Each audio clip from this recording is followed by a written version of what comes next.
લક્ષ્ય ન્યૂઝ, એક નજર, એક લક્ષ્ય. કલોલમાં ગેરકાયદેસર ખુલ્લામાં નોનવેજના વેચાણ સામે ભારે રોષ. કલોલ શહેર અને તાલુકા પંથકમાં ગેરકાયદેસર અને ખુલ્લામાં નોનવેજના વેચાણ સામે સ્થાનિક લોકોમાં ભારે રોષની લાગણી જોવા મળી રહી છે. લોકોની ધાર્મિક લાગણી દુભાતી હોવાની રજૂઆતને ધ્યાનમાં લઈ કલોલના ધારાસભ્ય લક્ષ્મણજી ઠાકોર દ્વારા ગાંધીનગરના કલેક્ટરને લિખિત રજૂઆત કરવામાં આવી છે.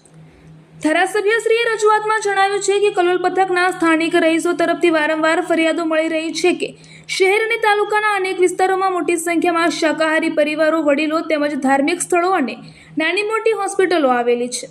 આવા વિસ્તારના મુખ્ય માર્ગો પર છેલ્લા કેટલાય સમયથી ખુલ્લામાં નોનવેજની લારીઓ અને દુકાનો ધમધમી રહી હોવાનું સ્થાનિકો દ્વારા રજૂ કરવામાં આવ્યું છે. સ્થાનિક રહીશોના જણાવ્યા મુજબ ખુલ્લામાં થતા માંસના વેચાણથી લોકોની ધાર્મિક લાગણી દુભાય છે. આ ઉપરાંત માંસના કચરાના યોગ્ય નિકાલના અભાવે દુર્ગંધ અને ગંદકી ફેલાતી હોવાથી રોગચાળાનો પણ ભય ઊભો થયો છે. કચરાના કારણે રખડતા શ્વાન અને ઢોરોનો પણ ત્રાસ વધી રહ્યો હોવાનું જણાવવામાં આવ્યું છે, જેના કારણે બાળકો અને મહિલાઓની સુરક્ષા અંગે ચિંતા વ્યક્ત કરવામાં આવી રહી છે. આ સમગ્ર મુદ્દો જાહેર આરોગ્ય અને સુખાકારી સાથે સંકળાયેલો ગંભીર વિષય હોવાનું જણાવી ધારાસભ્ય શ્રી લક્ષ્મણજી ઠાકોરે કલેક્ટરને તાત્કાલિક તપાસ કરાવી ગેરકાયદે પ્રવૃત્તિ બંધ કરાવવા તેમજ જવાબદારો સામે કડક કાર્યવાહી કરવાની માંગણી કરવામાં આવી છે. રિપોર્ટર સંજય નાયક.